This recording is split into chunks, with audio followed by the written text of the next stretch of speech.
Hi welcome to Serin's kitchen. இன்றைக்கி நம்ம கிச்சனில் ஒரு சூப்பரான சில்லி ரெசிபி தான் பண்ண போகிறோம். சிக்கனில் சில்லி பண்ண போகிறோம். எப்போவுமே நம்ம சிக்கனில் சில்லி பண்ணால் ஒரு தப்பு இருக்கும். அதாவது நம்ம எண்ணெயில் போட்டதுமே மசாலாலாம் தனித்தனியாக பிரிஞ்சு வரும். இல்லைன்னா மசால் அந்த அடியில் ஒட்டிக்கும். சிக்கன் தனித்தனியாக இந்த மாதிரி பிரிஞ்சு வர மாதிரியே நமக்கு அந்த மாதிரி ஒன்று வரும்.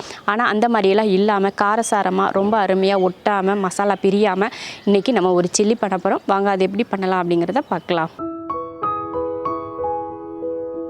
சில்லி பண்ணுறதுக்கு நான் 3/4 கிலோ சிக்கன் க்ளீன் பண்ணி எடுத்திருக்கேன். இதில் கார்ன்ஃப்ளவர் சேர்த்துக்கலாம். 1 2 3 4 5. இதில் 5 ஸ்பூன் கார்ன்ஃப்ளவர் சேர்த்துருக்கேன். இது பச்சரிசி மாவு 1 2 ஸ்பூன் பச்சரிசி மாவு சேர்த்துருக்கேன்.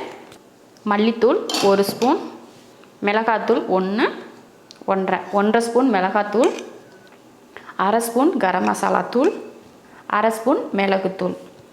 அடுத்து இஞ்சி பூண்டு பேஸ்ட் 1 ஸ்பூன், தயிர் சேர்த்துக்கலாம். 1 2 ஸ்பூன் தயிர், 1 முட்டை, தேவையான உப்பு, 1/4 டீஸ்பூன் மஞ்சள் தூள்.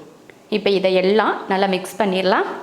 தண்ணியெல்லாம் ஊற்ற வேண்டாம். நம்ம சிக்கன்லேயே தண்ணி தானே இருக்கும், லைட்டாக ஈரமாக இருக்கும் இல்லையா, அதுலேயே பிசைஞ்சு எடுத்துக்கோங்க.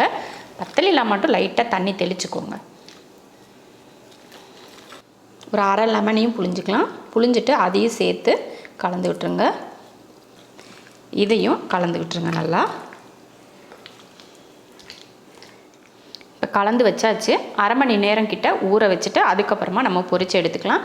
1/2 மணி நேரம் இல்லை, 1 மணி நேரம் கூட நீங்கள் வச்சுக்கலாம், அது உங்கள் விருப்பம். ஆனாலும் 1/2 மணி நேரமாவது ஊறணும், அதுக்கப்புறம் எடுத்து பொரிச்சிக்கலாம். சிக்கன் ஊற வச்சு 1/2 மணி நேரத்துக்கு மேலேயே ஆயிடுச்சு. இப்போ பொரித்து எடுத்துக்கலாம். எண்ணெய் நல்லா காஞ்சிருச்சு.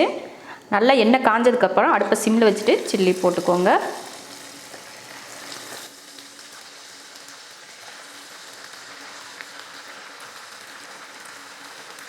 ஒன்றொன்னா தனித்தனியாக போட்டிங்கன்னா தான் நல்லது. ஏன்னா மொத்தமாக கையில் எடுத்து இப்படி போட்டிங்கன்னா ஒன்றோட ஒன்று ஒட்டிக்கும். அதனால் தனித்தனியாக ஒன்றொன்னா பிரிஞ்சு இருக்கிற மாதிரியே எடுத்து போட்டுக்கோங்க.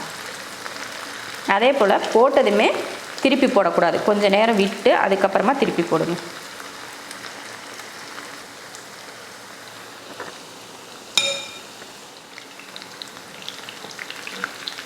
பாருங்கள் இவ்வளோ சூப்பராக ஒட்டாமல் வருது பார்த்திங்களா. நீங்கள் அவசரப்பட்டு போட்ட உடனே கிளறி விட்டிங்கன்னா மசால் பூரா அப்படி எண்ணெயில் கலந்துரும். அதனால் பார்த்திங்களா லாஸ்ட்டில் இந்த வேகாமல் இருக்கிறது இன்னும் கூட ஒட்டிகிட்ருக்கு பார்த்திங்களா. அதுவே வெந்துருச்சுன்னா அதுவே பிரிஞ்சு வரும்.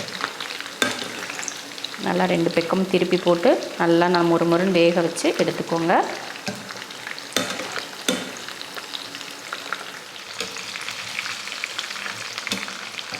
அவ்வளோதான், நல்லா வேக வச்சாச்சு. இப்போ எடுத்துக்கலாம். நல்லா எண்ணெயை நல்லா வடிச்சிட்டு எடுத்துக்கலாம். நல்லா கலர்ஃபுல்லாக, நல்லா ருசியாக, நல்லா சாஃப்டாக, நல்லா காரசாரமாக ஒரு சில்லி ரெடி பண்ணிட்டோம். இது போல் இந்த மாதிரி மசாலாலாம் போட்டு மாவெல்லாம் போட்டு இந்த மாதிரி செஞ்சு பார்த்திங்கன்னா ரொம்ப அருமையாக இருக்கும். எண்ணெயில் நீங்கள் போட்டதுமே ஒரு சில சில்லியெல்லாம் பார்த்திங்கன்னா பிரிஞ்சு வந்துடும், மசால் பிரிஞ்சு வந்துடும். அதே போல் ஒட்டிக்கும் பார்த்திங்களா, சட்டிலே ஒட்டிக்கும். அந்த மாதிரிலாம் இல்லாமல் ரொம்ப சூப்பராக இந்த மாதிரி செஞ்சிங்கன்னா சில்லி அருமையாக வரும். செய்ய தெரியாதவங்க கூட ஃபஸ்ட் டைம் நீங்கள் இந்த மெத்தடில் செஞ்சிங்கன்னா அருமையான சில்லி நீங்களும் செஞ்சுருவீங்க. அந்த போல் ஈஸியான ஒரு சில்லி ரெசிபி நீங்களும் இது போல் செஞ்சு பார்த்துட்டு எப்படி இருக்குன்னு சொல்லிவிட்டு கமெண்ட்டில் சொல்லுங்கள். பிடிச்சிருந்தா லைக் பண்ணிவிட்டு ஷேர் பண்ணிவிட்டு நம்ம செரின்ஸ் கிச்சன் சேனலை சப்ஸ்கிரைப் பண்ணி பக்கத்தில் இருக்க பெல் ஐக்கானை கிளிக் பண்ணி வச்சுக்கோங்க.